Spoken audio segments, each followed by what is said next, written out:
여기 6월 예천에서 열리는 KBS배 육상대회 출전을 준비 중이라고 밝혔습니다. KBS 뉴스 김봉진입니다. 오늘은 전국이 대체로 흐린 가운데 중부지방에 비가 내리겠습니다.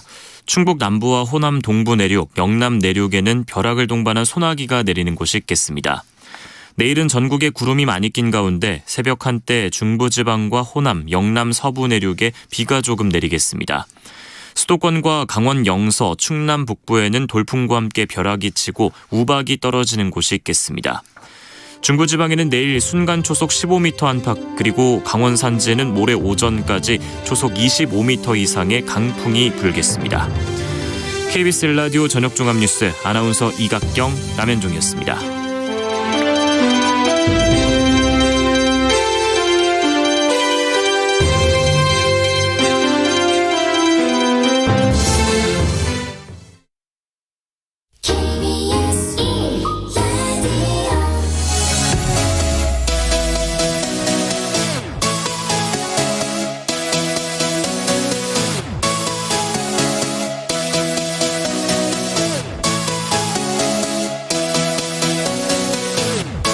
KBS 열린 토론.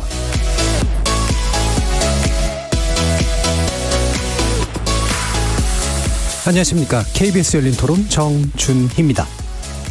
대부분이 그냥 의사 지도하에, 의사 관리하에라는 명목이 있고, 근데 업무적으로 하는 거는 의사가 하는 일은 아니잖아요. 정작 간호사가 하는 행위인데 그거조차도 보호를 못 받는다는 거에 대해서는 간호법은 있어야 된다고 생각해요. 실제로 병원에 입원해 보면 간호사가 다 하고 있거든요. 그러니까 그 정도는 갈 수 있을 거라고 생각이 들고, 의사는 항상 기득권층이기 때문에 그걸 놓지를 않으려고 그런다고요, 사실은. 간호사들은 환자들을 위해서 고생하는데, 그래서 처우 개선을 위해서 법이 좀 제정됐으면 하는 입장이에요. 본인들의 이득을 주장하는 거고, 거기에 대해서 간호사들도 자기 처우에 대해서 개선하는 주장하는 거는 당연하다고 적정선에서. 어쨌든 생명을 다루는 입장에서 가장 최일선에 있는 분들이니까 잘 원만하게 해결이 돼서 의료 공백이 생기지 않도록 잘 협상이 되었으면 좋겠습니다. 거리에서 만나본 시민들의 목소리 어떻게 들으셨습니까? 최근 의료계에서는 간호법 제정을 둘러싼 의료 직역 간 갈등이 거세지고 있습니다. 간호사의 업무 범위와 처우 개선에 대한 규정을 담고 있는 이 법안은 간호사들의 법적 지위 안정화와 명확화를 통해서 국민 건강 증진에도 기여할 수 있다는 게 간호사 단체 입장인 반면, 의사와 간호조무사 단체에서는 간호사들의 권익만 넓혀 의료 현장의 혼란을 가중시킬 수 있다면서 절대 반대를 외치고 있습니다. 문제는 간호법이 제정되든 폐기되든 어느 한쪽은 집단 휴진, 총파업까지 나설 수 있다는 데 있습니다. 70년 이상 의료법 체계 안에 규정되던 간호사의 업무 범위를 명확화하고 과중한 부담을 줄이는 일은 분명 공익에 도움을 주는 것일 테지만, 의료 직역 간 갈등을 방치하는 것은 또 다른 위험을 야기할 터라서 오늘 KBS 열린 토론에서는 의료계를 뒤흔들고 있는 간호법 논란, 무엇이 쟁점이고 갈등의 본질은 무엇인지 찬반 양측 전문가들 모시고 자세히 살펴보도록 하겠습니다. KBS 열린 토론은 여러분이 주인공입니다. 문자로 참여하실 분은 샵9730으로 의견 남겨주십시오. 단문은 50원, 장문은 100원의 정보 용료가 붙습니다. KBS 모바일 콩과 유튜브를 통해서 무료로 참여하실 수 있고요. 모바일 콩을 통해서는 보이는 라디오로도 만나실 수 있습니다. 시민 논객 여러분의 뜨거운 참여 기다리겠습니다. KBS 열린 토론 지금부터 출발합니다. 살아있습니다. 토론이 살아있습니다. 살아있는 토론, KBS 열린 토론. 토론은 라디오가 진짜입니다. 진짜 토론, KBS 열린 토론.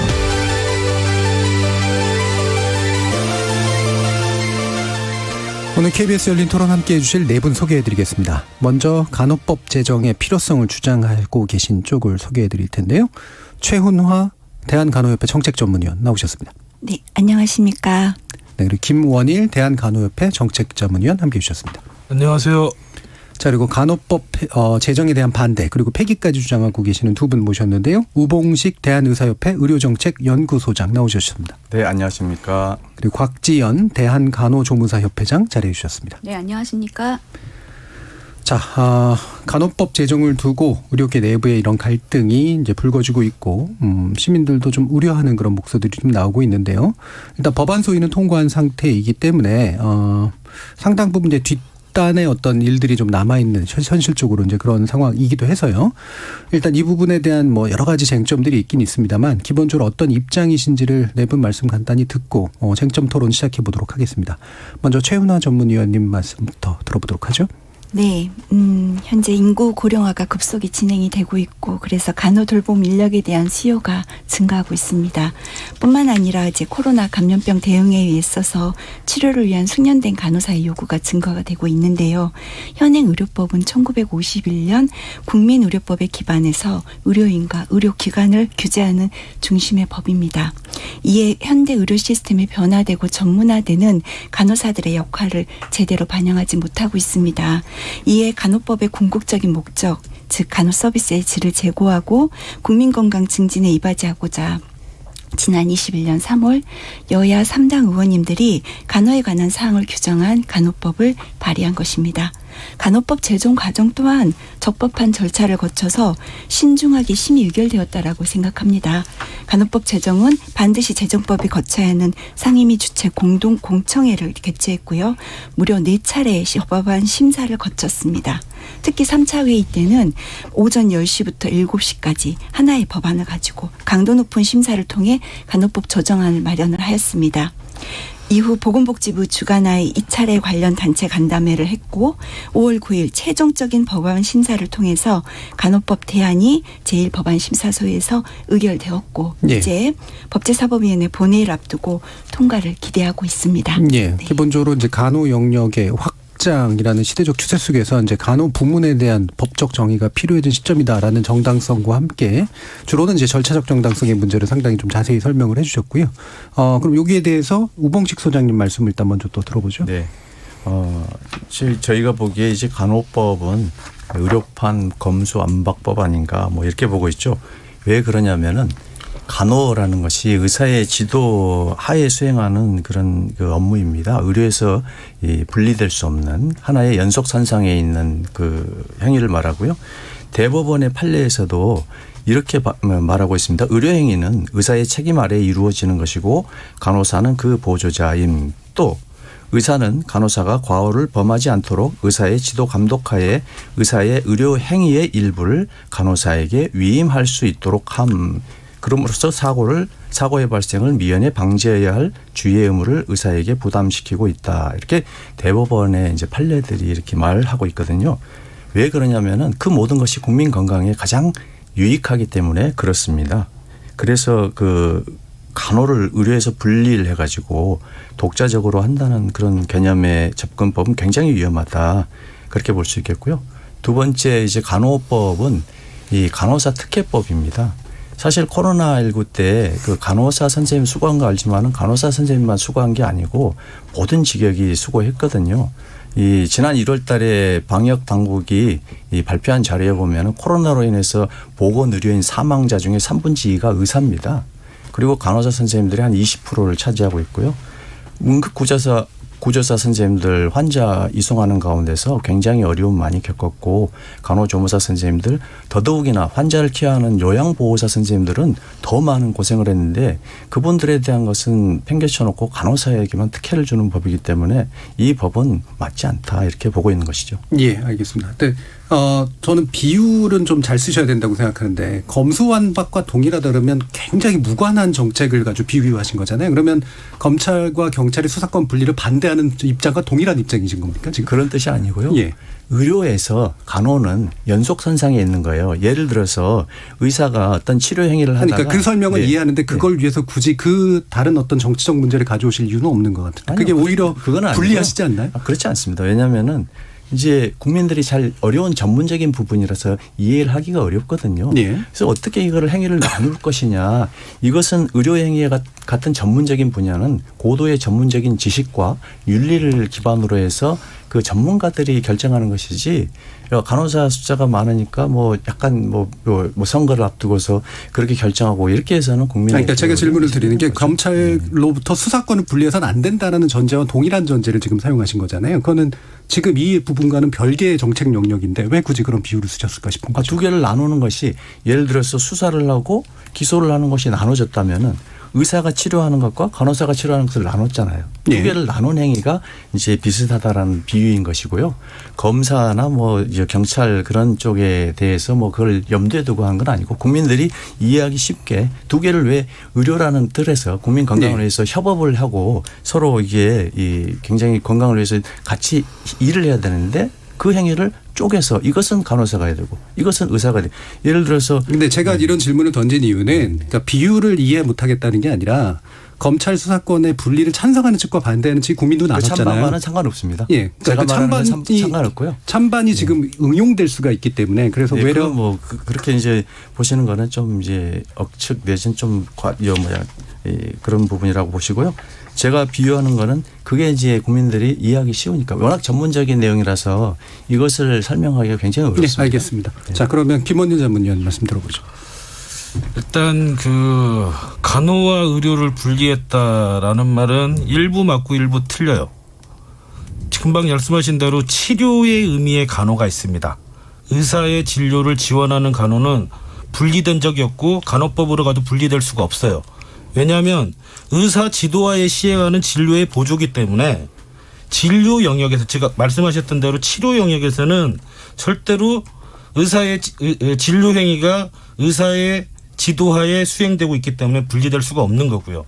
그리고 그 대법원 판례와 무관하게 의료법에 보면 간호사가 독자적으로 하는 의료 행위가 있습니다. 예. 세 가지가 간호사정, 뭐 간호판단, 간호판단에 따른 요양상의 간호, 예. 그리고 건강증진활동 수행 및 보건활동이 있고요. 그다음에 간호조무사에 대한 지도가 있습니다. 이거는 의사의 지도 감독하에 이루어지는 게 아니라 간호사가 독자적으로 하는 거예요. 그러니까 그리고 그 무면허 의료행위를 볼 때 의료인은 의료행위를 할 수 있고요. 의료인만이. 그리고 의료인도 의료인의 면허된 업무만 할 수 있는 겁니다. 예. 그렇기 때문에 아까 얘기했던 대로 당연히 간호사는 의료인이기 때문에 독자적으로 할 수 있는 업무가 있는 거고요. 그리고 또 하나는 의사와 협업해서 해야 되는 진료 지원, 진료 보조 업무는 분리될 수 없기 때문에 같이 이루어집니다. 그렇기 때문에 금방 말씀하셨던 대로 치료에서 간호와 의료가 분리된다는 주장은 사실과 다릅니다. 예, 알겠습니다. 곽지연 회장님. 네, 지난 5월 17일 보건복지위원회 민주당이 강행 처리한 간호법은 의료기관뿐만 아니라 지금 지역사회까지 업무 범위가 확대되어 있습니다. 네. 그래서 지역사회로 확대되었을 경우 지금 현재 장기요양기관에 저희 간호조무사들이 굉장히 상당수 많은 인력들이 지금 근무하고 있는데요. 생존권이 박탈되는 아주 위험적인 요소가 거기 담겨져 있습니다. 특히나 간호법에 같이 우리가 담겨져 있는 간호조무사 응시 자격을 저희가 제한한 것도 같이 거기 포함이 되어 있죠. 예. 간호법을 제외한 우리나라의 모든 법률은 응시 자격을 면허 또는 자격시험의 응시 자격을 정할 때 고졸 이상 또는 전문대졸 이상으로 학력의 하한의 기준을 정하고 있지만 상한을 열어놓고 있습니다. 그래서 그런 거에 따라서 미용사, 조리사도 특성화고와 학원뿐 아니라 전문대에서도 우리가 지금 양성을 하고 있는데요. 모두 다 자격시험을 응시할 수 있습니다. 그런데 간호조무사만 유일하게 응시 자격을 특성화고하고 학원하고 제한해 놓고 있는 거죠. 전문대 졸업자에게는 응시 자격을 아주 주지 않는 그런 아주 위험적인 요소가 있습니다. 예. 특히나 학력을 제한하고 있는 간호법에서 학력을 제한하고 있는 것은 명백한 위헌 요소라고 생각합니다. 이에 2012년 규제개혁위원회에서도 간호조무사 응시 자격을 고졸로 제한한 것은 위헌이라고 분명히 지적했고 예. 2018년도부터 특성화고 또는 그 이상의 교육기관에서 간호 관련 학과를 졸업한 자에게 응시 자격을 부여하는 것으로 했으나 2015년 의료법이 개정되면서 그 이상의 교육기관의 문구라는 것이 이렇게 빠졌죠. 예. 그런데 이번에 간호법에 그대로 위헌 요소가 같이 담겨져 있습니다. 그래서 반대하시는 건가요? 그 외에 여러 가지 앞서 말씀드린 대로 지역사회에 저희 간호조무사의 생존권이 달려 있지 않습니까? 예. 또한 이 간호법의 당사자는 간호사, 간호조무사입니다.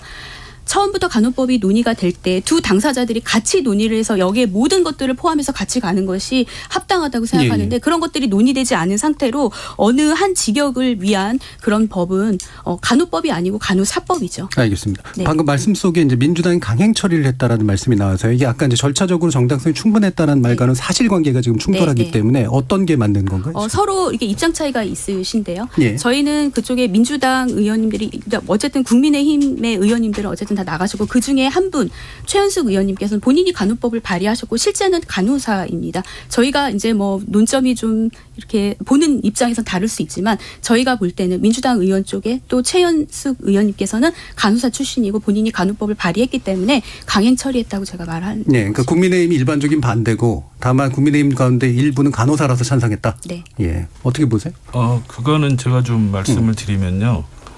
사실관계가 완전히 다르죠. 지금까지 3번 논의를 같이 했었고요. 예. 그리고 4번째 논의에서 이제 그 3번째 논의까지 합의안이 만들어졌고 조정안까지 해서 이제 보건복지부하고 그 간호조무사협회, 대한간호협회, 의사협회, 병원협회를 다 만났습니다. 그래서 그 만나서 간담회도 이루어진 다음에 실제로 이걸 처리할 거냐 말 거냐인데 이번에 5월 31일 날 상임위가 다 바뀌지 않습니까? 예. 그렇기 때문에 지금까지 논의돼 왔던 걸 마무리를 하자라고 했던 건데 거기서 더 시간을 끌 거냐 말 거냐에 대한 논쟁이 있었던 거고요. 예. 그리고 협의를 했죠. 근데 협의를 해서 들어오지 않겠다라고 얘기를 했었기 때문에 법안 심사가 이루어졌는데 거기에 그 최현숙 국회의원님은 이제 들어오셔서 논의를 같이 했었던 거고요. 예. 그러고 나서 논의가 된 게 이제 전체회의에 올라간 거죠. 근데 전체회의에 들어오셔서 우리 뭐 그거 동의 못하겠다. 더 논의하겠다. 한 번도 반대한다는 적이 없어요. 그리고 이게 반대가 될 수 없는 게. 자, 거기까지 듣겠습니다. 왜냐하면 지금 그 부분을 해석을 과하게 서로 하실 수가 있어서요. 네. 일단 사실관계는 국민의힘 의원들 다수는 동의를 적어도 하지 못한다 정도로의 입장을 밝히고 적어도 그러니까 반대하겠다는 게 아니라 논의를 더 해보자 쪽에 더 가까우신 네, 거고요. 맞습니다. 예. 그 중에 이제 국민의힘 의원 한 분이 간호법을 발의하는 데 동참했던 분이기 때문에 찬성을 한 거고. 예. 일단 그 정도 상황으로 정리하는 게 맞는 것 같습니다. 자, 그러면 김원일 자문위원께 다시 이제 좀 여쭈면 이 법안이 어떤 내용이 핵심이 된다라고 보시는지 소개를 좀 해 주시죠. 법안에 대해서 말씀드리면 아까 지역사회 얘기를 했는데 예. 그 우리나라가 1951년도에 의료법이 만들어지고 56년도에 보건소법이 만들어졌습니다. 이 두 가지가 거의 주류를 이루다가 그게 이제 공중보건위생활동과 그다음에 이제 치료 중심의 의료였죠. 이게 이루어지다가 그 1973년도 이후에 이제 뭐 노인복지법, 노인시설이 만들어지고 장애인시설이 만들어집니다. 여기에도 건강 증진과 질병 예방의 문제가 여전히 존재했던 거고요. 그러다 보니 의사를 제외한 의사는 이제 필수 인력으로 거기 안 들어가고 간호사는 필수 인력으로 이미 오래전부터 활동을 해왔어요. 모자보건법도 마찬가지고. 예.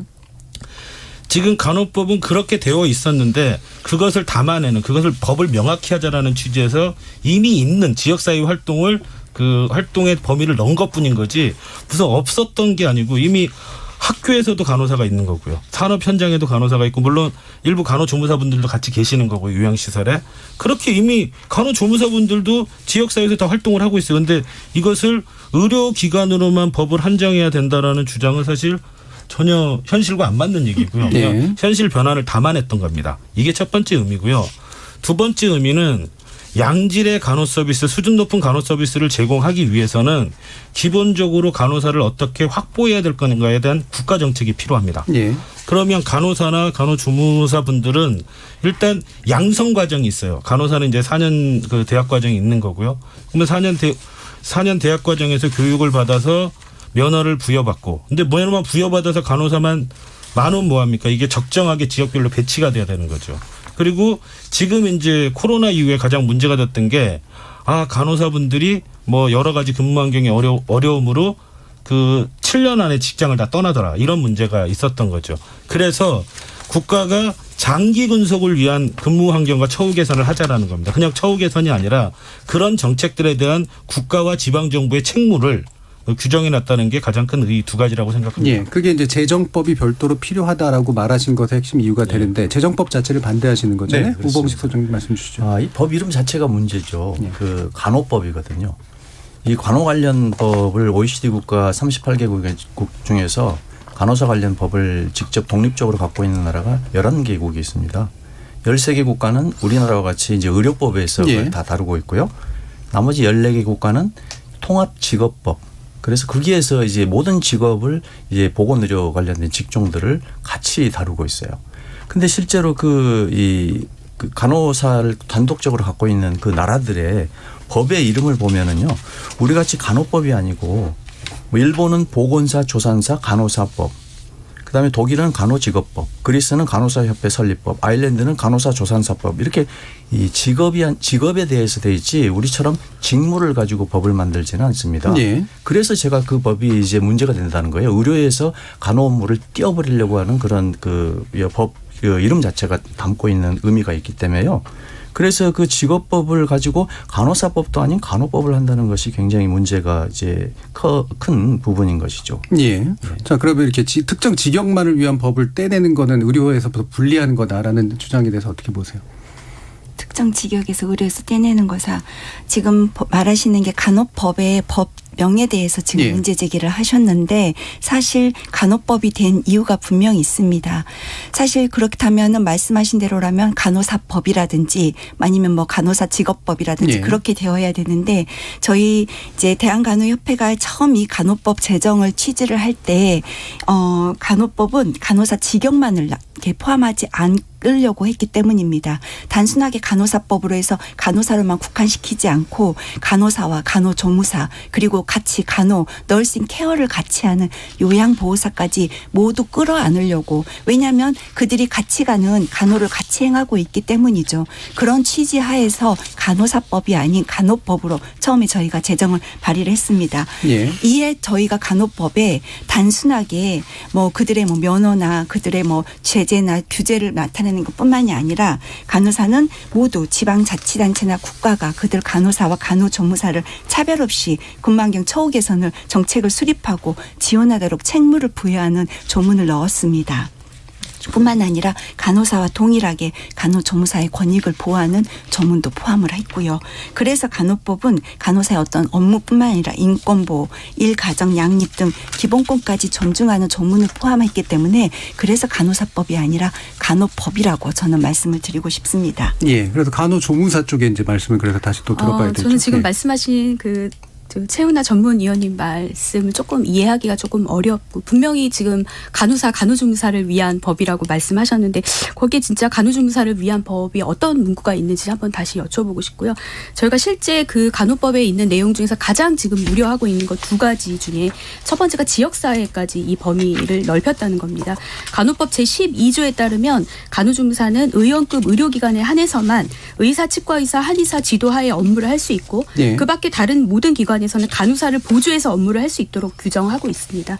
그런데 지금 장기 요양기관이나 지역사회까지 확대되면 장기 요양기관이나 장애인 복지시설 뭐 의료기관 밖의 지역사회에는 해당 법률에서 간호사 지금 이제 현재 간호조무사만 근무를 하고 있도록 정하고 있는데 이 법이 제정이 되면 간호사를 보조해야 되기 때문에 실제 간호조무사들이 근무할 수 있는 여건이 없어지는 거죠.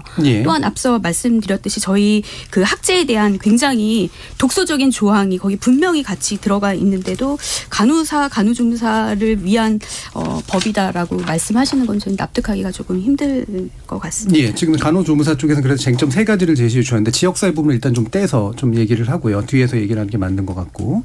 그러니까 학제 아까부터 계속해서 위헌적이라고 지적해 주신 그런 부분과 실제로 간호조무사의 처우 개선이라는 부분을 담아놓은 쪽이 뭐냐라는 그런 질문에 대해서 일단 어떻게 대답을 하실까요? 김원희 의원님.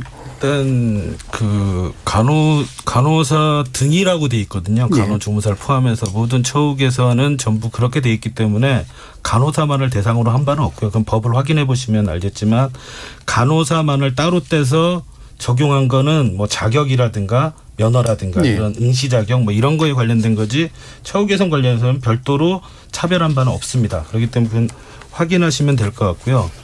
두 번째 자꾸 위헌적 요소 얘기하시는데 2016년에 헌법소원 하셨잖아요. 하셨고 헌법소원에서 각하됐습니다. 지금 그 간호조무사 대학 양성 문제는 사실 별로 언급하기가 좀 어려운 대목이 지금 이 문제에 대해서 가장 민감하게 생각하시는 분들은 현재 간호조무사를 양성하는 학원과 특성화고등학교가 가장 민감하게 생각을 예. 하는 거죠. 그리고 그렇게 됐을 때 동일한 자격을 간호조무사라는 동일한 자격을 고등학교와 대학교에서 같이 양성하는 게 바람직하냐에 대한 보건의료 정책상의 문제인 거고요. 예. 그리고 이걸 가장 많이 반대했던 건 보건복지부였습니다. 그래서 보건복지부에서 2012년에 법을 내서 간호조무사 양성 기간을 정하지 않으면 이런 그 법을 악용하는 사례가 많아서 대학에서 특히 이제 우리나라 요즘 대학이 굉장히 학생 모집이 어렵지 않습니까? 지방에서. 예. 이러다 보니 학원과 고등학교에서 양성될 인력들을 대학에서 양성하려는 그런 의도들이 있는 거죠. 그래서 이제 그런 것들을 차단하고자 사실은 막았던 거고 그런 과정인데 지금 이 부분에 대해서는 뭐 그래서 저는 위헌적 요소 문제는 이미 헌법소원도 하셨었고요. 해석 결과가 나왔기 때문에 위헌적 요소라고 주장하는 것도 동의가 안 되는 거고 그다음 보건의료 정책상 바람직하지 않다라고 생각합니다. 예. 네, 지금 이제 각하라고 말씀하셨는데요. 그 잘못 알고 계시는 부분이 있어서 제가 말씀드리겠습니다. 각하는 실제 그 학교 규제 개혁에 대해서 각하라는 게 아니고 그 대상자가 맞지 않다라고 각하 처리를 한 것입니다. 예를 들면 현재 간호조무사가 되려고 하면 학원 또는 특성화 고등학교라고 딱 명시를 했는데 그때 헌법소원을 낸 그 당사자가 현재 대학에서 간호조무사에 대한 공부를 하고 나서 간호조무사의 시험에 응시할 수 없는 이런 대상에 대한 그런 것들이 잘못돼서 각하가 된 거고요. 앞서 제가 위헌이라고 말씀드린 건 12년도에 규제개혁위원회에서도 분명히 간호조무사의 응시 자격을 제한한 것은 위헌적이라는 소지를 말씀하셨습니다. 위헌적 소지하고 위헌 판결은 다른 거니까요. 네, 다른 거고요. 예. 네, 보건복지부에서도 지금 반대한다고 말씀드렸는데 그거는 좀 직역 간의 이견 단체가 있고 그걸 조율하는 과정이기 때문에 또 보건복지부는 늘 저희에게 또 그 당시에 말씀하셨습니다. 간호협회의 동의를 구해야 한다고. 예, 아니 왜 저희 간호조무사의 학제를 간호협회에 동의를 구해야 합니까? 그러니까 학제 문제는 각자 이제 견해들이 좀 있으시니까 그리고 제가 볼 때는 현재 논쟁에서 아주 본질적인 부분은 좀 아닌 것 같고 약간 시간을 두고 해결해야 될 문제 쪽이 좀 더 가까운 것 같고요. 자 일단 그러면 의협 쪽에서는 지금 이게 이제 아까 재정법 반대 문제를 얘기를 하셨는데 지금 보면은 이제 주장이 이제 그러신 거잖아요. 의료 영역과 그다음에 간호 영역이라고 하는 것들을 간호사만 떼가지고 분리하는 게 아니라 어차피 의료 영역으로 통제될 건 의료법으로 통제되고 넓어진 간호법을 간호직역들을 다 포함해서 다루려고 하는 거기 때문에 일부 분리와 일부 분리가 되지 않는 영역들로 재편되는 것이다라는 주장이신 거잖아요. 어떻게 보세요? 아마 이제 간호협회가 이제 의료법이 일제 잔재다. 뭐 의료법을 폐기하고 뭐 간호법을 이제 제정하라. 뭐 이런 주장들을 하셨거든요. 근데 실제 그 간호사법을 가지고 있는 일본의 그 간호사 관련 업무 규정을 알고는 계시죠? 그러니까 실제로 의료법을 폐지하고 간호법으로 대체하라는 주장을 하셨어요? 폐기하라고 주장을 했죠. 시위를 매주 수요일마다 시위를 했습니다. 그러니까 의료법 폐기를 하고 간호사로 단어는 사용한 적이 없습니다. 여기 지금 당장에 그 검색하면 바로 나옵니다. 그러니까 일단 상식적으로 납득이 안 되는 게 의료법을 폐기하고 간호법으로 대체가 불가능하잖아요. 대체가 아니고 의료법을 폐기하라고 분명히 이제 그 집회에서 말을 했습니다. 그리고 간호법을 제정하라고 했으면은 이제 들을 때는 의료법을 폐기하고 간호법을 제정 무슨 말이지 이제 이렇게 하면서 굉장히 혼란을 줬죠. 뭐 그거는 이제 확인해 봐야 되긴 합니다만 이건 굉장히 사실관계에 대한 주장이라 조심하셔야 됩니다. 조심하죠. 당연히 제가 없는 말을 하지 않습니다. 바로 인터넷 검색 아마 우리 청취자분들 댓글 올리신 분 있으실 것 같아요. 검색해 보면 바로 나옵니다. 기사가요. 간호협회에서 지속적으로 주장해 왔어요. 그런데 일본의 보건사 조산사 간호사법 제5조에 보면요. 본 법률에서 간호사란 후생 노동 대신에 면허를 받아 환자 또는 산욕부에 대한 요양상의 돌봄 또는 진료 보조 업무에 종사하는 자를 말한다. 이렇게 정의하고 있고요. 업무에 대한 정의입니다. 제6조에 보면요. 중간호사는 우리나라로 말하면 이제 간호조무사 뭐 이렇게 볼 수 있겠습니다. 도도부현 이게 이제 우리 광역시도죠. 도도부현 지사의 면허를 받아 치과 의사 또는이에요. 간호사의 지시를 받고 전조 5조에 있는 규정하는 사항을 시행하는 업무에 종사하는 자. 그러니까 간호조무사가 간호사의 지도만을 받는 것이 아니고 의사의 지도를 받아서 할 수 있게 이제 법으로 제정이 돼 있어요. 그런데 이제 우리 간호협회에서는 그것을 원천적으로 이제 차단하고 있는 것이죠. 그래서 간호조무사의 권한이 굉장히 더 위축되고 특별히 지역사회에서 앞으로 이 법이 생기고 나면은 굉장히 큰 더 간호조무사들의 일자리가 이제 위협받는다 이렇게. 예, 지역사회 문제는 좀 이따 말씀하고요. 방금 말씀하신 부분이 또 중요한 부분 중에 하나인데, 그러니까 보조하는 역할이라고 하는 부분에서 지금 이제 의사협회 쪽 주장은 간호사가 이제 간호조무사를 통제하는 역할 쪽으로 가고 의사의 통제를 안 받는 쪽으로 간다 이런 주장이신가요? 지금 지역사회에 나가버리면은 그러니까 지역사회 문제는 좀 이따 얘기하고 기본 정의, 그게 직역에 대한 정의. 있습니다. 거기에 담겨 있기 때문에 그래요. 그러니까 지역사회 문제는 좀 이따 얘기하고요. 직역에 대한 정의. 네. 그러니까 지금 간호사의 업무 범위에 대한 정의에 대해서 문제 제기를 하신 거잖아요. 지역사회 문제는 그 뒤에 붙는 거고. 네. 예. 그게 그러니까 의사의 업무를 보조하는 것을 넘어선다라는 말씀이신 건가요?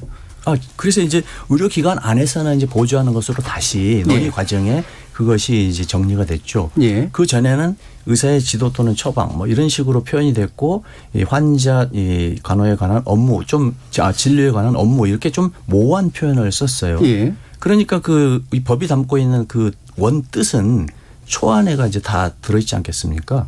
발의됐을 때요. 그것 때문에 저희들이 이제 이것이 국민 건강에 위험하다고 봤기 때문에. 네, 그건 반대는 이해가 가는데 일단 변경됐잖아요. 말씀하신 것처럼 변경한 거는 찬성하십니까 아닙니까? 변경되고 여전히 예. 똑같은 건 의료기관 안에서만 그렇고요. 예. 이제 지역사회가 따라붙으면서 그것이 밖에서의 규율이 없어요. 예, 그 부분은 이제 뒤에서 좀 논의해 보시고요. 예, 네. 어떠세요? 먼저 답을 드리기 전에 간호사 업무 범위에 대한 답을 드리기 전에 한 가지 장정을 드리고 싶습니다. 일본의 준간호사인은 간호조무사, 한국의 간호조무사가 아닙니다. 일본의 준간호사는 면허인이고 라이센스를 취득한 사람으로서 간호사입니다. 그건 좀 분명하게 최은숙 의원님도 국회 심사소위에서 말씀을 하셨는데 제가 분명하게 짚어드리고요. 그리고 간호사 업무 범위에 대해서 말씀을 드리겠습니다. 아까 말씀하신 것처럼 지금 우봉식 소장님께서 의사의 진료의 보조는 간호사고 그리고 간호의 보조는 간호조무사. 그런데 간호법이 제정이 되면 그게 Y가 된다라는 지역사회 갔을 때 Y가 된다라고 말씀을 하고 계십니다. 그런데 Y가 될 리가 없습니다. 왜냐하면 아까 말씀하신 분명히 간호사의 업무 범위는 의료법을 그대로 가져왔기 때문에 그렇다면 현행 의료법으로도 문제가 된다는 것을 말씀하시는 거나 마찬가지입니다. 특히 의료법상 진료의 보조가 이게 굉장히 문제가 많습니다. 예. 네, 진료의 보조라는 명확히 보조 범위나 정의가 명시화가 되고 있지 않아서 의료 현장에서 지금 간호사들이 얼마나 많은 어려움을 겪고 있는지 너무나 잘 아실 겁니다. 특히 진료 보조 인력 PA로 불리면서 전공의 대체 역할을 하고 진료 공백을 메우고 있는 실정인데요. 이렇게 신규나 경력 간호사가 진료 보조라는 이 모호한 의료법의 이 정의로 인해서 전공의 대체제 역할을 하고 있는 어려움을 겪고 있습니다. 예. 그래서 이들은 의사 업무를 위임받아서 의사 아이디로 동의서를 쓴다든지 진료 의뢰서 수술 기록지를 작성하고 있는데요. 이러한 진료 보조라는 명분 이게 명확하게 정의가 되지 않아서 현장에서 일하고 있는 PA라고 불리는 간호사들이 굉장히 자괴감과 그리고 내가 이거를 정말로 의료인으로서 해야 되는지 맞는지 정체성이 혼란이 있습니다. 하여 간호법에서 처음에 이런 진료의 보조라는 의료법에서 근 78년간 정의하지 않은 이 보조의 정의를 명확하게 하기 위해서 의사의 지도 또는 처방하에 진료에 필요한 업무를 하겠다라고 처음에 간호법 제정안이 나왔습니다.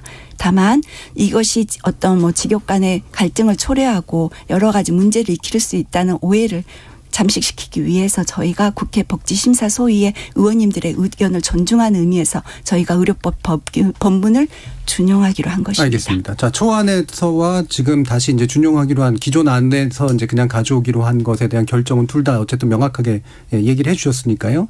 한쪽에서는 아쉽고 한쪽에서는 여전히 불만인 이 부분은 뒤에서 2부에서 보조에 관련된 부분을 좀 더 논의를 해보도록 하고요. 자, 이제 지역사회 문제를 계속해서 제기해 주셨으니까 지금 간호조무사 쪽에서는 지역사회라는 게 되면서 결국은 의료기관을 벗어나서 지역사회에서 원래 간호조무사가 활동하던 영역에 간호사가 들어와서 간호조무사 일을 대체하거나 또는 간호사가 간호조무사 위에서 이제 뭔가를 지도하는 상황이 벌어지기 때문에 간호조무사는 굉장히 위험에 처해 있다. 이런 주장이신 것 같아요. 네. 관련해서도 얘기해 주시죠. 네, 앞서도 계속 말씀드렸지만 지금 저희가 현재 장기 요양기관이나 뭐 지역사회에서 저희 간호조무사가 근무하는 그런 요건은 의료법을 준용해서 지금 촉탁이 지도하에 다 진료 업무를 하고 있습니다. 근데 계속 아니라고 말씀은 하시지만 지역사회까지 갔을 때 그 간호법에 분명히 앞서도 말씀드린 것처럼 간호사를 보조해서 업무를 해야 된다고 규정이 정확하게 되어 있습니다. 이러면 현재 지금 간호사, 간호조무사라고 지금 이제 업무와 규정은 되지 않아 있는 경우도, 그러니까 다시 말씀드리면 업무와 역할이 규정되지 않은 경우가 간호사, 간호조무사도 아직까지 그 장기 요양기관에 많이 있습니다. 예. 그런데 장기 요양기관의 경우 방문 간호를 빼고는 다 모든 것들이 다 이렇게 규정이 아직 안 돼 있다고 보면 예. 되기 때문에 이런 경우 간호법 규정에 따라야 되기 때문에 저는 의료법 문제가 없다라고 말씀을 하시지만 실제 저희가 지역사회에서는 간호조무사가 근무하게 되면 범법자가 될 거라는 그런 예. 그래서 논리를 논의를 가지고 명확하기 있습니다. 위해서 이제 그 주장을 제가 다시 형식적으로 정리를 하면 네. 의료기관, 의료 영역들을 제외한 네. 요양병원이라든가 이런 식으로 흔히 뭐 네. 지역사회가 네. 그걸 지칭한다고 말씀하신 거니까 그 안에 들어가게 되면 의료기관의 의사의 촉탁 의사의 지도를 받으면 되는데 네. 만약에 간호법이 이런 식으로 지역사회를 규정하게 되면 간호사가 반드시 중간에 끼어들어야 네. 되는 상황이 만들어진다. 이제 이런 주장이신 거잖아요. 네. 자, 김원림 위원님 어떠세요? 그 1966년에 이제 간호보조원이 있었고요. 그게 지금의 간호조무사입니다. 예. 그때는 간호원이라고 했고요. 그 간호보조원은 간호원을 보조한다가 처음 업무였고요. 그러다가 항상 예외조항이라는 게 생깁니다. 예외조항이 그 1980년에 간호사는 예외조항이 있었죠. 그 의료 취약 지역에서 의사의 의료행위 일부를 할 수 있게 예외 조항을 둡니다. 그게 지금 보건진료소고 무려 1900개 정도가 전국에 있어요. 현재도. 네. 그리고 교도소에서는 휴일하고 야간에 의사가 없어서 간호사가 또 그 부상자 치료 등을 할 수 있도록 하는 형 집행 및 수용자 처우에 관한 개선에 관한 법률이 있고요. 네. 그다음에 학교보건법에서 학교는 초등중학교에서 학교는 예방접종이라든가 그다음에 응급처치를 간호사가 할 수 있도록 되어 있죠. 이렇게 예외 조항이 있습니다. 네. 이런 예외 조항이 있다고 해서 우리가 의사일 한다고 주장하면 안 되거든요. 간호사가. 마찬가지로 우리가 간호사 수급이라든가 여러 문제가 있어서 의원급 의료기관에 한해서는 경증이고 또 의사 중심의 서비스가 이루어지는 데다 보니 간호조무사분들한테 그런 부분들을 허용했던 거죠. 네. 일부 예외적으로 진료보조를 허용했던 거고 그리고 의원급 의료기관에서 뭐 수술할 거라고 생각하고 허용한 건 아니지 않습니까? 의료 전달체계상. 물론 우리나라는 의료 전달체계가 심각한 문제가 있지만 그런 취지에서 예외적으로 허용이 됐단 말이에요. 허용이 됐고 그다음에 지역사회에서 지금 업무가 명확치 않은 상황에서 얘기했던 대로 의료법에 분명히 간호조무사분들은 간호사를 보조하도록 되어 있는데 문제는 지역사회에서 업무가 명확하지 않다 보니 그냥 간호사 또는 간호조무사라고 얘기가 된 겁니다. 근데 자꾸 일자리 뺏긴다라고 얘기하는데 한번 국민 입장에서 얘기해 보면 간호사와 간호조무사가 동일하냐 이런 얘기가 되는 거죠. 어떤 국민들은 간호사에게 서비스를 받거나 네. 어떤 국민들은 장애인 시설에서 간호조무사분들한테 서비스를 받을 수 있는 거 이게 동일하냐에 대한 문제에서는 국민들은 동의하지 못할 거예요. 왜냐하면 간호사와 의사가 의사 대신에 간호사가 서비스하는 걸 동의할 수 없듯이 간호조무사분과 간호사는 분명히 차이가 있단 말이죠. 그런데 그거를 지금 그 얘기를 주장하시는 건 문제가 있는 거고 지금 과거에 간호사 또는 간호조무사가 있었다면 거기 업무 관계를 어떻게 정립해서 체계를 만들 것인가로 논의하면 되는 거지 지금 그게 반대될 문제는 아니라고 생각합니다. 예. 좀 더 분명하게 좀 얘기될 필요가 있는 부분이 있긴 있는데요. 일단 우 소장님. 네. 예. 그 아까 지역사회 문제 굉장히 강하게 우려하셨기 때문에 그렇죠. 좀 더 말씀 주시죠. 이 간호사 선생님들이 간호법을 만들 때 지역사회에 대한 것들을 굉장히 많이 생각하고 만드시려고 했던 것 같아요. 네. 그래서 간호사 중심으로 초고령 사회를 대비하자 뭐 그런 취지로 말을 했고 실제 간호협회 정책 제안서에도 보면은 그런 내용들이 나옵니다. 지역사회에서 이 간호사들이 이제 일을 할 수 있는 그런 시스템을 만들어 달라. 네. 이제 그렇게 돼 있는데 전 세계 어디도 간호사 중심으로 돌봄을 하는 나라는 뭐 없을 겁니다. 일본도요 과거에 복지 중심으로 돌봄을 했습니다. 그랬는데 그게 국민들에게 이제 외면을 받아요. 예. 의사가 한 번도 이렇게 돌봐주지 않고 복지라든지 뭐 간호 인력들만 와서 보는 경우에 가족들이 그 불안감을 이제 지울 수가 없거든요. 예. 그래서 2014년도에 지역 의료 및 개호의 종합적인 확보 촉진에 관한 법률 이런 거 이제 개정을 해요. 원래 있었어요. 그래서 이제 이 법에 근거해서 의료기관이 중심이 돼서 돌봄을 해라. 이제 예, 예. 그리고 나서 일본이 지금 세계 최고의 노인복지국이 되었지 않습니까? 실제로 어떻게 하느냐? 의사가 간호사를 보내고 이제 환자와 의사가 직접 이렇게 커뮤니케이션을 하는 것이 어려우니 이 중간에 전문직인 간호사나 또는 뭐 중간호사를 보낼 수도 있겠죠. 보내서 환자의 상태를 보고 필요하면은 전화를 하거나 영상으로 이제 환자 상태를 비춰주고 그거를 이제 의사가 그러면 이런 상태니까 이렇게 처치하십시오 지시를 하고 이제 지도를 한단 말이죠. 예, 그러니까 일본 사례는 너무 자세히 설명하지 않으셔도 될 것 같고요. 제가 중요한 시간상 일부를 맞춰야 되기 때문에 논점을 좀 요약하자면 그러니까 돌봄의 영역이 늘어난다고 하더라도 결국은 기존 의료 체계 확장을 통해서 문제를 해결해야지. 의료 체계 확장뿐만 아니고 확장이라는 게 의사의 어떤 지도에 의한 필요하다면은 정말 돌봄에 관한 통합 돌봄에 관한 법을 만들어야지 그걸 간호법으로 해결한다고 생각하는 발상 자체가 매우 위험하더라고요. 네, 한편으로는 그러니까 의료 체계의 어떤 커버 범위를 넓히는 동시에 간호법이 아니라 돌봄에 관련된 별개의 법률을 만들어라. 통합 돌봄법 그게 세계적인 추세입니다. 예, 최은하 위원님 말씀 보내주죠. 아까 말씀하셨을 때 그 일본 사례 지역사회 간호사가 일할 수 있는 시스템이 지금 간호법을 통해서 넓히는데 일본은 그렇지가 않다. 근데 현재 지금 알고 계십니까? 지난 2008년 장기요양제도가 시작됐을 때 이미 의료기관 밖에서 노인 장기요양시설의 장으로 간호사와 사회복지사가 시설을 개원하고 있습니다. 해서 노인 주거복지시설, 노인의료복지시설, 재가노인복지시설 등등 지역사회 주 맥락이 되는 요양시설에 있어서 시설장을 간호사가 할 수 있도록 하고 있습니다. 이게 노인복지법 시행규칙에 분명히 나와 있지요. 그런데 우리가 과거에는 그러지 않았는데 간호법을 통해서 지역사회 간호의 영역을 넓히려고 한다?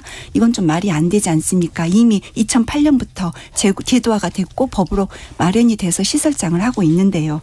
그래서 간호사는 지역사회 요양시설에서 원장을 맡아서 요양보호사랑 함께 어떤 치매, 노인성 질환을 앓고 있는 환자를 24시간 케어하고 있고요.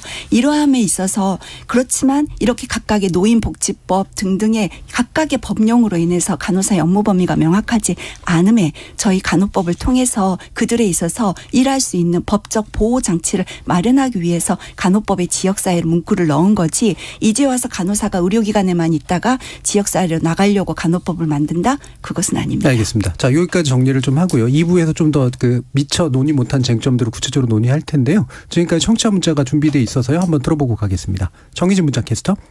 네, 지금까지 청취자 여러분이 보내주신 문자들 소개합니다. 7817님. 이 법안의 문제는 부작용과 역기능을 전혀 고려하지 않고 표만 의식해서 입법을 밀어붙이는 거대당의 행태가 아닐까요? 532님. 간호사는 4년간 대학 공부하고 면허시험을 봐서 합격한 사람들입니다. 그렇게 공부했는데 이직률이 다른 산업군보다 3배가 높다고 합니다. 그 이유는 간호사의 업무 범위와 처우에 문제가 있기 때문입니다. 개선이 필요합니다. 김영현님. 저는 간호법 찬성합니다. 의료 현장에서 간호사들의 업무 범위가 넓은 것은 동의하지 않습니까? 의사들은 기득권만 생각하지 말고 간호사의 처우 개선에 동참했으면 좋겠습니다. 김경태님, 의료진들의 처우 개선을 위한 내용은 없고 간호사만의 처우 개선을 위한 법을 만들려고 하니 물리치료사나 방사선과 간호조무사의 동의를 받지 못하는 겁니다. 의료 직역들의 합의와 동의가 필요합니다 해주셨고요. 임수정님, 간호사도 업무 범위가 커지는 만큼 책임을 요구하면 됩니다. 의사와 간호조무사분들, 환자 입장도 생각해 주시기 바랍니다. 서비스를 받는 환자 입장에서는 간호사 처우 개선을 위한 법안 100번 찬성입니다. 김채연님, 간호사가 지역사회에 가면 지역사회에서 제공하는 간호는 좋아지는 거 아닌가요? 왜 지역사회 문구가 문제가 되는지 모르겠습니다. 7685님, 저는 60대 남자 요양보호사인데요. 규제가 불합리해서 프리랜서로 일합니다. 요양보호사에 대한 처우 개선도 담겨 있다면 좋겠습니다 라고 보내주셨네요. 네, KBS 열린 토론. 이 시간은 영상으로도 생중계하고 있습니다. 유튜브에 들어가셔서 KBS 1라디오 또는 KBS 열린 토론을 검색하시면 지금 바로 토론하는 모습 보실 수 있습니다. 방송을 듣고 계신 여러분이 시민 농객입니다. 계속해서 청취자 여러분들의 날카로운 시선과 의견 보내주세요. 지금까지 문자캐스터 정의진이었습니다. 토론이 세상을 바꿀 수는 없습니다. 하지만 토론 없이 바꿀 수 있는 세상은 어디에도 없습니다.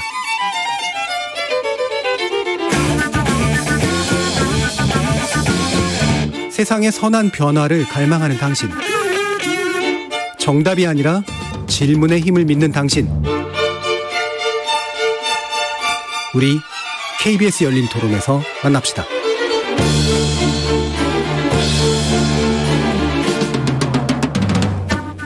KBS 열린 토론, 간호법 제정을 둘러싸고 찬반으로 갈린 의료계 입장들 살펴보고 있는데요. 우봉식 대한의사협회 의료정책연구소장, 곽지연 대한간호조무사협회장, 최훈화 대한간호협회 정책전문위원, 김원일 대한간호협회 정책자문위원, 이렇게 네 분과 함께하고 있습니다.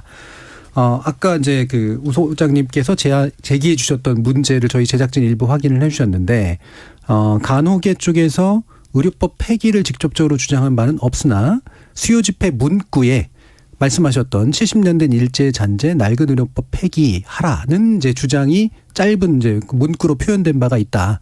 이 부분이 의도하는 바가 뭐냐가 결국 되게 중요한 것 같은데요.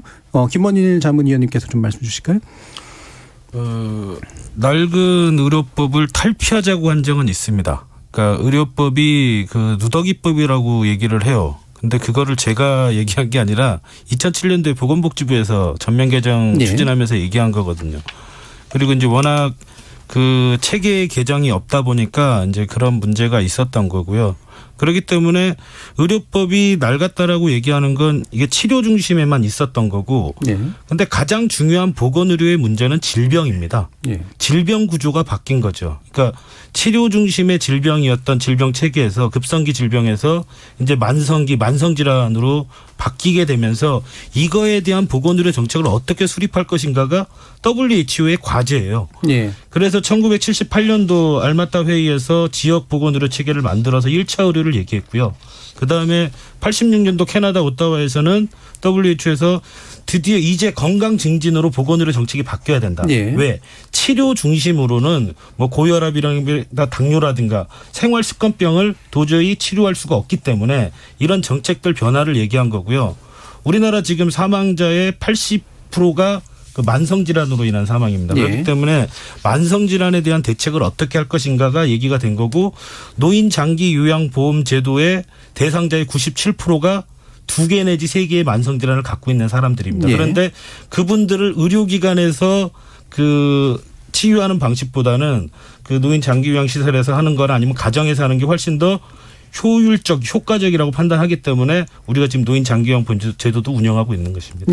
자, 그러면 이제 그 부분을 결국은 이제 의료법을 폐기하고 대체 뭐 이런 식의 문제가 아니라 의료법이 낡은 그릇일 수밖에 없는 측면을 지적하셨다는 말씀이신 건데요. 그러니까 급성으로 뭔가 이렇게 병이 생기면 그거를 바로 치료해서 이제 건강한 상태로 되돌리는 게 기존의 관념이라면 지금 대부분이 만성이고 일상적으로 돌봐야 되는 게 새로운 의료 개념에 가깝다라는 이제 그런 의견이시잖아요. 그 부분을 의료법을 보완해서 할 수는 없는 건가요? 의료법을 보완해서 할 수 없는 게요. 지금 이제 우리나라에서 가장 큰 문제는 두 가지입니다. 하나는 그 당연히 치료는 의사가 중심이 돼야 돼요. 그건 누구도 중심이 될 수 없습니다. 진료 영역이기 때문에. 그래서 이제 급성기 치료 중심으로 우리가 의료기관이 재편돼 있는 거고, 의료법이 그렇게 돼 있는 거죠. 그래서 이제 의료법에 대부분 요양병원을 제외한 전부 다 급성기 병원이 대상이 되고 있는 거고요.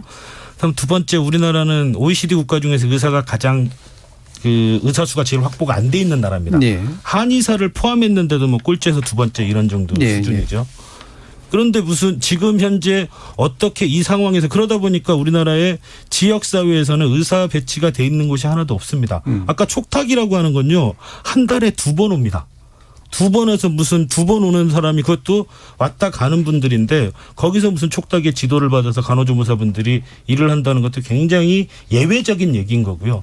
그렇기 때문에 그 쿠바 같은 나라에서는 가능하겠죠. 쿠바의 의사는 다르기 때문에. 그렇다면 정말 의료가 확장돼서, 의사가 확장돼서 아까 얘기했던 1차 의료도 하고 또 어떤 돌봄도 하고 이게 연계될 수 있습니다. 근데 우리나라 같이 의사 수가 절대적으로 부족하거나, 그다음에 우리나라처럼 의사의 소위 말해서 이 그 사회적 지위가 높은 나라에서 과연 그것이 이루어질 수 있는가에 대해서 여러 문제가 생기는 거고요. 그건 뭐 나라마다 다른 거니까 예. 그런 취지에서 아까 얘기했던 대로 의료를 확장해서 하는 문제도 고려를 해요. 그래서 재택 의료도 지금 네. 커뮤니티에서 하고 있는데 그것이 의료만을 중심한다고 얘기는 아무도 안 합니다. 의료도 포함되어 있는 거고 요양도 포함되고 돌봄도 포함되고 주거도 포함되는 이런 여러 가지 개념들이 합쳐져서 커뮤니티 케어가 나오는 거지 뭐 의료가 확장돼서 한다는 방식은 그야말로 의사 중심적인 사고예요. 예, 네, 알겠습니다. 그렇게 그래서 의료 영역과 이거를 이것으로 다 포괄할 수 없는 이른바 커뮤니티 케어, 여기서 지역사회라는 말이 나온 거죠. 이 두 가지가 이제 공존하는, 병존하는 시스템으로 바뀌는 게 맞다라는 주장이시잖아요. 자, 그럼 우봉식 소장님, 그러니까 실제로 제가 듣다 보니까 약간 설득은 되는 게 의사 수가 많지는 않잖아요, 확실히. 그다음에 제가 그 의사를 부분에 대해서, 늘리기는 반대하시잖아요. 제가 그 부분에 예. 대해서 답을 드리겠습니다. 우리 간호협회 선생님들이시니까 예. 간호법에 좀 집중하셨으면 좋겠고요. 제가 의료정책연구소장이니까 그 부분 조금 더 전문성이 있지 않겠습니까?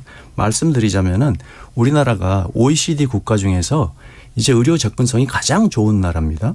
그리고 의료의 그런 그 질을 평가할 때 이 치료 가능 사망률이라는 그런 지표가 있어요. 예. 그 지표가 우리나라가 세계에서 2위예요. 2위. 우리보다 이제 앞서 있는 나라는 스위스 한 나라밖에 없습니다. 이 치료 가능 사망률이라는 게 치료를 받으면은 살 수 있는데 이제 죽는 사람이에요. 10만 명당 그게 우리 스위스가 41명, 우리나라가 42명 돼요. 스위스가 39명, 우리나라가 42명. 그래서 세계 2위인데 뭐가 의사가 부족해서 안 된 부분이 있다고 말하는 건 좀 납득하기 어렵고요. 실제 OECD 데이터에도 보면 분명히 해 주실 건 커뮤니티 케어까지 감당할 수 있을 정도로 충분한 의사 자원을 가지고 있느냐 이 부분. 예. 충분하고요. 일단 얘기를 좀 마치시고요. 그다음에 이제 그 OECD 똑같이 좋아하시는 OECD 통계에 보면은요. 이제 도시와 지역 간에 의사의 분포를 보는 그 데이터가 있어요. 네. 거기에서 편차가 가장 적은 나라가 일본입니다. 두 번째가 우리나라예요. 그러니까 우리나라가 지역으로 가면 적다. 아까 지역이 없다고 그러는데요. 공중보건 의사들이요. 굉장히 많이 몇천 명이 여기 매년 쏟아져 나와서 배치되고 있고요. 그분들이 필요에 따라서는 방역에도 동원이 되고 그렇게 다 하고 있어요. 그 굉장한 왜곡이신 것 같고 지역 의료가 그 의사들이 없이 될 수 있다라는 생각 자체가 굉장히 위험한 생각이죠. 네, 짧게만 반론해 주시고요. 예, 필수 의료 지역 격차 문제가 이미 있어서요. 모르겠습니다. 서울 강남에 계신 분들이 그런 서비스를 많이 받고 많이 해서 도시에 계신 분들이 뭐 치료 가능한 사망률이 높을지 모르겠으나 형평성의 문제로 봤을 땐 지역 격차, 뇌졸중이 걸려도 어느 지역에 사느냐에 따라 다른 거죠. 예. 사망률이. 그래서 정부에서 지난번에 지역의사제를 만들어서 왜냐하면 의사를 양성을 했는데 적정한 곳에 배치가 돼야 되잖아요. 배치가 돼서 일을 해야 되는데 네, 그래서 짧은 반론만 해주시고요. 거죠. 커뮤니티 케어를 현재 의사 규모로 감당이 안 되는 필수 부분. 의료를 할 수 있는 분들도 부족해서 문제가 있는데 지금 우리나라 같이 특히 3분 진료하시는 의사분들이 대부분이잖아요. 이런 상황에서 커뮤니티 케어가 할 수가 없는 거죠. 예, 거기까지 듣고요. 자, 오래 기다리셨습니다. 곽지연 회장님, 이 부분 지역사회 문제에 대해서 아까 얘기를 해주셨기 때문에 지금 이제 그 간호협회 쪽에 이제 주장은 결국은 커뮤니티 케어 문제를 간호라는 영역으로 넓게 확장해가지고 해야 된다. 사실 간호조무사도 이제 같은 부분에 이제 속하는 그런 식의 인력이잖아요. 근데 간호조무사가 굉장히 위험에 처한다라고 거듭 주장하시는 이유는 뭔지 한번 말씀 들어보죠. 저는 지금 이제 김원일 그 자문위원께서 아까 그 지역사회에 지금 저희가 촉탁이 지도하에 간호조무사가 한 달에 한 번 오시는 그 촉탁에 의해서 우리가 지금 어떤 그 실질적인 간호 서비스를 하겠냐 이렇게 말씀하시는 거가 조금 이치에 맞지 않다라고 생각을 하고요. 다시 이제 돌려서 말씀드리면 지금 이제 의사 수가 분명히 이제 부족하다고 말씀드렸는데 실제 지금 저희가 앞으로 만성기 질환으로 굉장히 환자들이 많아지고 장기 요양 기간도 많이 늘어날 것입니다. 그럼 그 많은 숫자들을 간호사들이 다 마찬가지로 의사 부족한 것만큼 간호사들이 다 거기를 포괄할 수 있냐는 거죠. 그렇지 않죠. 분명히 거기서는 간호조무사가 예. 함께 저희가 해야 되는 거예요. 저희는 그 지역사회에서 간호의 영역이 커진다는 거는 저희도 동의합니다. 간호조무사도 동의하는데 동의하지만 거기가 그 부분에서 간호사 역할만 커진다는 것은 아니라고 봅니다. 저는.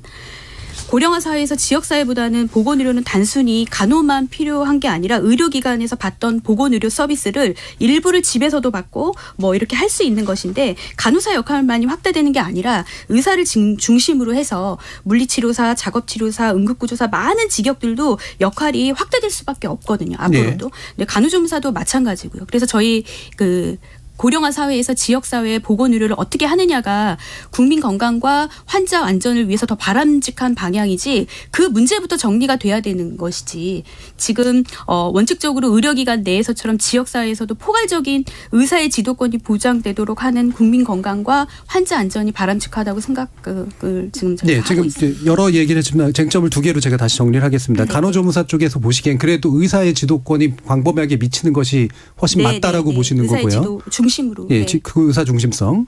두 번째로는 간호의 영역의 확장은 맞으나 그게 간호사의 영역만 확장되면 안 된다라는 말씀이시잖아요. 네. 일단 두 번째 문제는 좀 더 명확하게 얘기를 하실 수 있을 것 같은데 최은하 전문위원님 어떠세요? 왜 간호와 간호조무사 분들과의 업무 범위나 역할이나 그리고 면허와 자격에 있어의 책임은 분명히 구분이 되고 있지 않습니까? 지역사회에서도 간호사만이 업무가 확대가 되는 게 아니라 뿐만 아니라 간호조무사분들도 그들의 역할은 확대가 됩니다. 왜냐하면 지역사회에서 간호사의 수요가 많은, 간호사만 수요가 느는 게 아니라 간호의 수요가 늘고 있는데 이 간호인은 간호와 간호조무사가 같이 들어가기 때문이죠. 그런데 지금 그걸 가지고 이상하게 간호조무사협회에서나 간호조무사분들은 일자리와 생존권을 위협받는다고 하는데 전혀 그렇지가 않습니다. 이게 사실 그 노인 장기 요양시설 지역사회에서는 어떤 배치 기준, 인력 배치 기준만 나타나 있지 업무 범위는 나타나 있지 않습니다. 네. 업무 범위는 의료법을 준용을 하고 있습니다. 그러면 이 배치 기준에 있어서 노인복지법이 아닌 의료법을 준용을 하고 있기 때문에 이 의료법에서 간호사와 간호조무사는 분명히 각각의 업무 범위와 역할을 구분을 하고 있고 간호법도 역시나 이 의료법을 그대로 간호사 업무 범위, 간호조무사 업무 범위를 그대로 가져왔습니다. 그래서 만일 지금 간호조무사협회 지금 회장님께서 말씀하신 대로 일자리와 생존권 위협을 받는다면 현행 의료법으로 또 똑같은 논리로 주장할 수 있는 겁니다. 간호법이 제정이 돼서 더 더해진 것도 없고 더 나빠지는 것도 없다고 말씀드리고 싶습니다. 이 부분에 관련해서 지금 의사협회 쪽에서는 간호법으로 대응할 게 아니라 보건인력지원법을 통해서 대응하는 게 맞다라고 주장하시는데요. 그 이유는 뭔가요? 2019년도에 보건의료인력지원법이라는 법을 만들었습니다. 예. 이 법은 이처럼 우리 간호사 선생님들이 처우 개선 이렇게 어렵다고 이야기들을 많이 하시는데 예. 보건의료 직역 아까 말씀드렸듯이 코로나 때 간호사 선생님들만 고생을 한 게 아니고 많은 직역들이 같이 고생을 했는데요. 이 부분들에 대해서 좀 포괄적이고 종합적으로 균형감 있게 지원하자라는 의미에서 그 법을 만든 거죠. 예. 근데 이제 그런 법이 만들어진 상태에서 이제 코로나를 맞았는데 워낙 코로나에 이제 매이다 보니까 그 법에 또 세부 하위 규정들을 정하지를 못하고 논의를 못하고 있어요. 그래서 예. 그 법에 보면은 충분히 처우 개선 이런 것들 다 담아져 있습니다. 그 법에서 다룰 수 있는데 굳이 이렇게 또 법을 나가는 거는 입법 낭비일 수가 있죠. 예, 김원일 전문위원님. 의협에서 그 얘기하시면 안 됩니다. 왜냐하면 2015년에 전공의 수련 환경 및 그 지위 향상에 관한 법률이 있어요. 정말로 엄청난 법이죠. 그게 보건의료 인력법이 만들어지기 전부터 있었던 그럼 그거는 소급해서 적용돼야 되는 건 아니잖아요. 그러니까 이미 전공의의 특성이 있어요. 전공의만의 정말 특성이 있다라고 보면 이제 수련 과정에서 생기는 여러 문제가 있다 보니 노동 시간의 문제, 그다음에 어떤 계획의 문제. 왜냐하면 이분들이 잘 수련이 돼야 좋은 의사가 되기 때문에 그거에 관한 내용을 규정을 했단 말이에요. 이것을 모든 법률에 다 포괄적으로 할 수는 없는 거예요. 근데 간호사 같은 경우는 간호사나 일부 간호조무사 분들 같은 경우는 3교대를 하는 분들이 되게 많단 말이죠. 입원 서비스라고 하는 게 그러한 특성들을 일반화시킬 수는 없기 때문에 그래서 어떤 특수한 문제들에 대해서 얘기하는 거고 그다음에 이게 보건의료인력지원법과 연계되는 게 아닌 게 아니라 연계돼서 하도록 돼 있고 그렇게 그래서 이제 계획도 그렇게 정리가 돼 있거든요. 그런데 그 문제를 가지고서 거기로 들어가라 그럼 당연히 전공의법도 없애고 같이 들어가야 되는 거죠. 그러니까 전공의는 사실 지금 우리 간호법에서 다루고 있는 대상의 전체 양으로 치면 사실 조족 지연이거든요. 그럼에도 불구하고 특성이 있기 때문에 만드는 거고 필요에 따라 법을 만드는 건데 그거를 어떤 게 있으니까 거기로 다 들어가라고 주장하시는 건 타당하지 않다고 생각합니다. 좀 너무 과한 말씀을 하시는데요. 예. 뭐 전공의가 조족지을 아니 전공이라는 거는 미래의 우리 의료를 숫자를 의미한 책임을 거였습니다. 질 수 있는 그런 굉장히 중요한 그 핵심 인력을 양성하는 그런 예, 동의하고요. 예, 그 부분 동의하셨고요. 예, 그러니까 이제. 전공의도 독자적인 방식으로 이제 지원의 어떤 측면을 하니까 그러면 그것도 일반법으로 처리할 문제는 아니지 않느냐라는 말씀이신 거잖아요. 그래서 전공의가 이제 그만큼 중요한 의미가 있어서 그러니까 간호보다 전공의가 더 중요해서 더 특별하게 취급하는 건 아니잖아요. 그렇죠. 물론 예. 그렇긴 한데 이제 전공의들이 수련 과정에서 여러 가지 어려움을 호소하니까 그것을 예. 이제 담아서 한 것이고 그 안에서 전공의들의 꼭 그 권리나 그 처우 개선만을 이야기하고 있는 건 아니에요. 예. 수련 교육에 대한 것들을 다 담고 있고요. 전공의법에서. 예. 그 전공의들이 지금 그 법에 한 80시간으로 규정하고 있는데요. 주당 근무 시간이. 이제 세계적으로 그러니까 그거는 보건 네. 의료 인력 지원법으로는 다룰 수 없는 내용이기 때문에 그렇죠. 그렇게 다룬다. 특별한 내용이죠. 예. 그 수련 교육에 대한 것을 담고 있는 것이지 처우 개선을 위한 법이 아니에요. 전공의법. 예. 자, 어쨌든 그럼 보건의료 지원 요쪽에 관련해서 의사협회와 비슷한 입장이신가요, 박지원 회장님? 저는 지금 이제 이 간호법 36조에 간호인력 지원센터가 지금 이제 설치되어 있거든요. 예. 근데 이제 뭐 이런 그 지금 간호법이 제정이 되면 간호사, 간호조무사의 여러 가지 처우나 뭐 간호사 혜택이 늘어나면 우리 간호조무사도 같이 혜택이 늘어날 거라는 그런 말씀을 하실 수 있는데요. 예. 하지만 그거는 그냥 담겨져 있는 선언적인 문구일 뿐 실제로는 저희는 그렇지 않을 거라고 생각하고 있습니다. 한 예로 2015년부터 정부는 간호인력을 위해서 간호인력 취업 및 교육 지원 센터에 매년 30억 정도 예산을 지원하고 있습니다. 간호인력의 당사자인 간호사, 간호조무사로 명시가 되어 있는데요. 매년 그 예산을 지원받는 곳은 다 상당수 다 간호사입니다. 예. 이번에 이렇게 간호법에 간호인력 지원 센터에 설치가 되어 있다 하더라도 저희가 느끼는 저희 협회에서는 이게 한 단체에 일방적으로 운영되지 않도록 저희가 주장하고 있는 거죠. 공정성을 저희가 유지하기 위해서 제3기관에 위탁해서 요구를 해야 그래야 저희 간호조무사도 거기에 함께 저희가 혜택을 받고 포함이 되는 거지 그렇지 않으면 그 전과 다를 것이 네, 없다라고 그러니까 독립적으로 운영되고 의사결정에 참여할 수 있고 그다음에 네. 처우 개선이 구체화된다면 이 부분에 있어 특별한 반대 의사는 없는 겁니까? 네, 그런 것들 그 외에 이제 나머지 여러 가지 논의돼야 될 것들 아직 정리되지 않은 것들이 같이 정리가 돼야 되겠죠. 예. 자, 최은혜 위원님. 네. 아까 간호인력 지원센터 말씀을 해주셨습니다. 그런데 맞습니다. 간호인력 취업교육센터의 업무를 좀 더 확대하기 위해서 정확하게 간호인력 지원센터로 간호법에 담겨 있습니다. 그런데 제가 조금 우려스러운 건 법문에 분명히 간호인력 지원센터라서 여기에서 간호인력이라 함은 간호사와 간호조무사를 맞습니다. 의미한다고 하는데 예. 법문은 어떤 한 직역의 추측이나 그럴 것이다로 의해서 법문은 흔들리지 않습니다. 명시화가 돼 있고 그들에 있어서 국가가 직접 교육을 할 수 있도록 하고 그들의 취업이나 상담이나 그리고 그들이 어떤 업무하는 데 있어서 어려움이 없도록 해주라 하는 게 간호인력 지원센터의 목적입니다. 그런데 법문에 간호사와 간호조무사에 대해서 하도록 되어 있고 거기에 정부가 지원을 해줘서 일을 하고 있는데 아무래도 간호사가 많이 되고 간호조무사가 많지 않아서 그래서 문제가 될 것이다라고 우려를 추측으로 하는 거는 조금 앞서 나가는 게 아닌가라고 생각합니다. 거기까지 듣고요. 지금 시간이 많이 남지 않아서 이게 지금 국민들이 우려하시는 부분에 대해서 간단하게 1분 정도씩 각 세 단체 입장으로 들어보면 좋을 것 같은데요. 일단 이제 반대하신 쪽은 이게 현재 방식으로 본회의에서 통과가 되면 상당히 강하게 대응하겠다라는 그런 입장이시잖아요. 그 부분에 대한 우 소장님 의사협회 입장부터 좀 말씀해 주시죠. 이제 아까 그 지역사회 이야기를 하셨는데 이제 이 의료기관에서 3교대가 힘드니까 지역사회에 나가서 일을 하라고 하면은 기존에도 간호사가 부족한 중소병원들은 탈의료기관으로 인해서 간호 붕괴가 일어납니다. 그것이 국민 건강에 과연 도움이 될지 우려가 많이 있는 것이고요. 의사협회는 그런 부분에 대해서 강한 그 문제 제기를 하는 것입니다. 그래서 이 법이 뭐 통과되고 안 통과되고 그것에 따라서 뭐 무엇을 한다 그런 것이 아니고 국민들과 그다음에 이제 이 우리 사회의 그 판단을 보고 거기에 따라서 이제 또 저희 의사협회 내부 결정 구조가 있겠죠. 그러니까 실제로 의료 붕괴가 현실화될 수 있을 거기 때문에 보시면 알 거다 이제라는 그런 의미이신 것 같아요. 굳이 뭐 어떤 대응을 하겠다라는 말씀보다는 자 곽지원 회장님은 어떤 입장이신가요?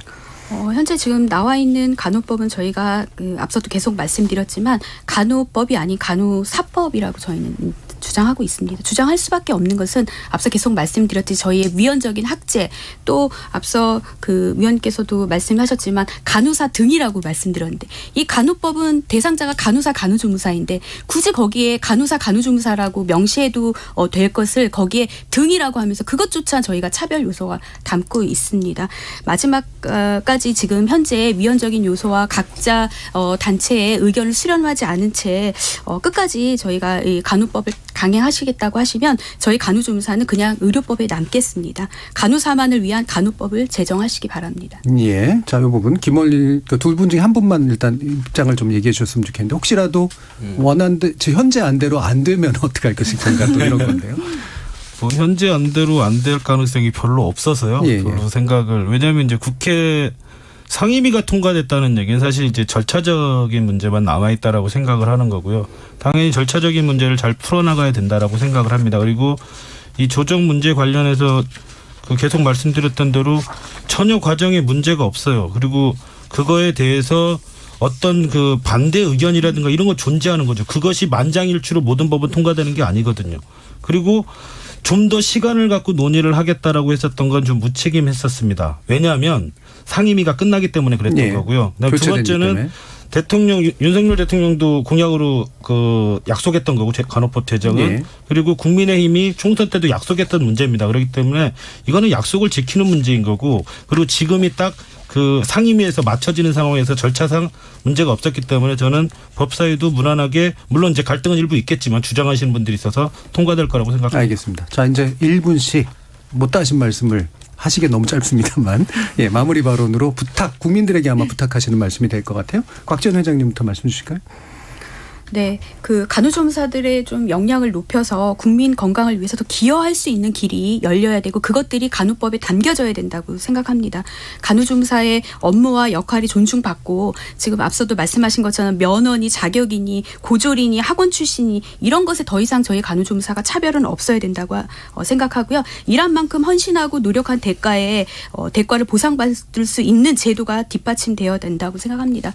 지금 현재 85만 간호조무사가 당당하게 사회적으로 인정받을 수 있도록, 그래서 국민 건강과 환자 안전을 위해서 간호조무사들이 소명을 다할 수 있도록 그 간호법이 내용이 담겨져야 되고, 국민 여러분께서도 도와주시기 바랍니다. 예, 감사합니다. 최문하 전문위원님도. 네, 간호법은 국가 책임하에 어떤 의료기관뿐만 아니라 지역사회에서 간호사와 간호조무사 그리고 다른 의료 인력들 모두 육성하고, 물론 간호사와 간호조무사에 국한해서 육성하고 배치하고 교육하고 그리고 장기 군속하는 방안을 마련하라는 취지에서 간호법을 제정을 했습니다.